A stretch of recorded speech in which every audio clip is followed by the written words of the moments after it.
Hey, magandang araw mga kaibigan. Pag-usapan natin ngayon ang maanghang na salita ni Attorney Sal Panelo kay Senator Manang Aimee. Lalahanin natin, original Marcos loyalist itong si Attorney Sal Panelo. Sila yung mga nagdepensa sa Marcos family noong panahon ng Cory administration. Sila yung binubumba ng tubig. Sila yung talagang loyalist, diehard. Kailan ngayon, wala na. Napuno na ang salop. Mayroong pahayag si Senator Aimee tungkol sa rally ng alyansa sa Tacloban ngayon. Nako, hindi nakati si Atty. Panelo nagsalita.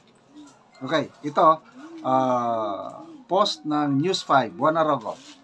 Title is Stick Your Tongue Out. Yung dila, yung medyo matindi.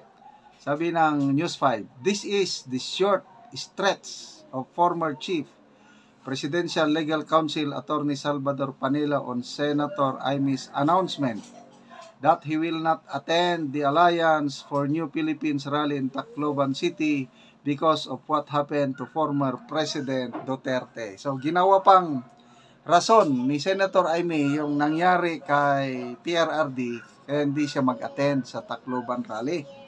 Ito yung exact statement ng senadora. Nagpapaumanhin ako sa mga kababayan kong waray na hindi ako makakadalo sa rally mamaya sa Tacloban. Hindi ko matatanggap ang ginawa kay ex-President Duterte.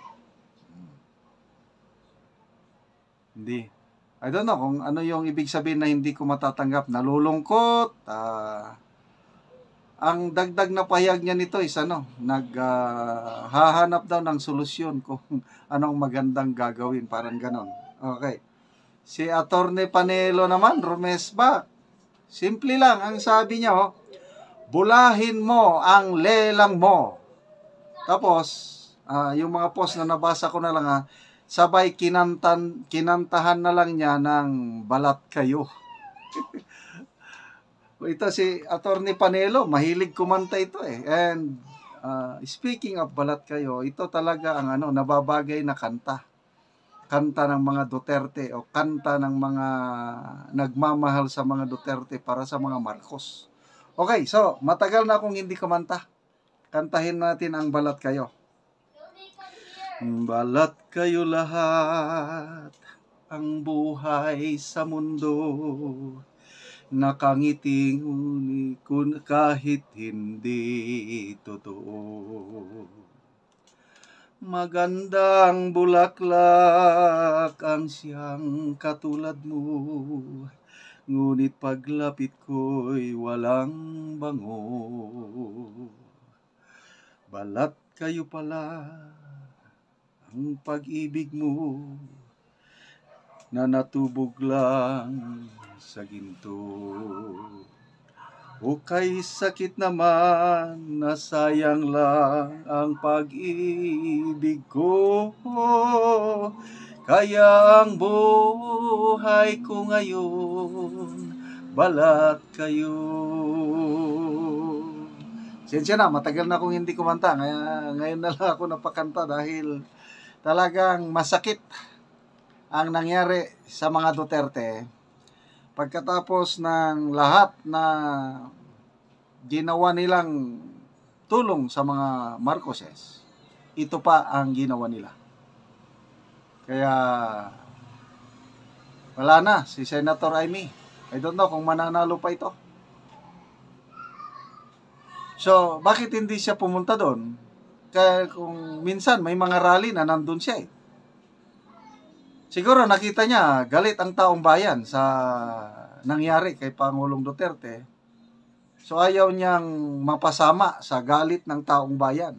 Ayaw niyang magpunta sa rally kasi galit ang taong bayan. So I don't know kung maiiwasan niya ang galit ng nakakaraming Pilipino sa nangyari kay ano.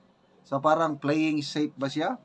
Okay, so tingnan natin ang people who reacted dito sa kanyang salita. 32,000 people who reacted, 27,000 ang tumatawa. Tapos may mga galit, 254. Then comments.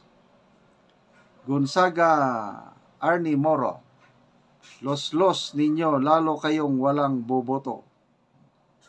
Gonzaga Ter Roray, sa ginawa ng kapatid mo, sira na ang political career ng mga Marcos at Romualdez sa national position.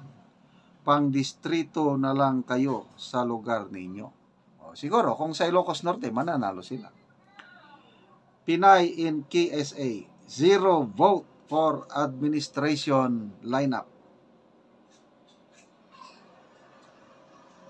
Art Tigoy, huwag ka umaten, baka mabu pa kayo. Dahil Tacloban ito, baka, I don't know, dahil lugar ni Speaker Martin Romualdez eh. Ito pa pala, speaking of Speaker Romualdez, matagal na siyang hindi nakikita eh. Ang last na public appearance niya, I think last week o 2 weeks ago, yung na-promote siya na Admiral o Rear Admiral ba yun o Vice Admiral. Na-promote siya eh.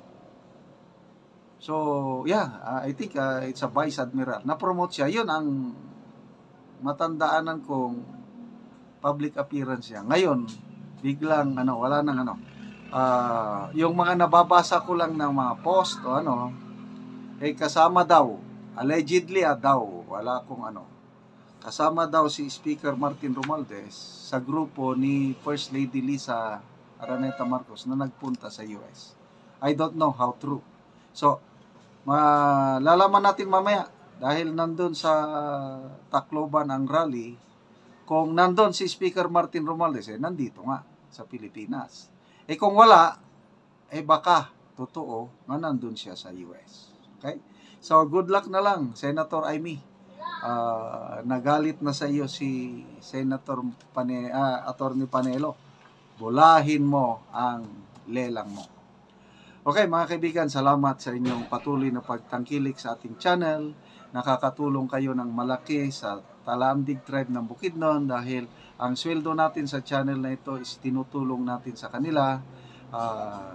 Nagbibigay tayo ng construction materials, pako at yero para ma-repair ang sira-sira nilang bahay. Panoorin nyo ang video na ito. Anak ko diri sa Donggawon, ug mo na ni nga balay ang among bisitaon, ug naa si ate sa sulod, ug ato siyang istoryahon. Ayo! Maayong buntag! Oo, dayon ko sa inyong balay. Oo.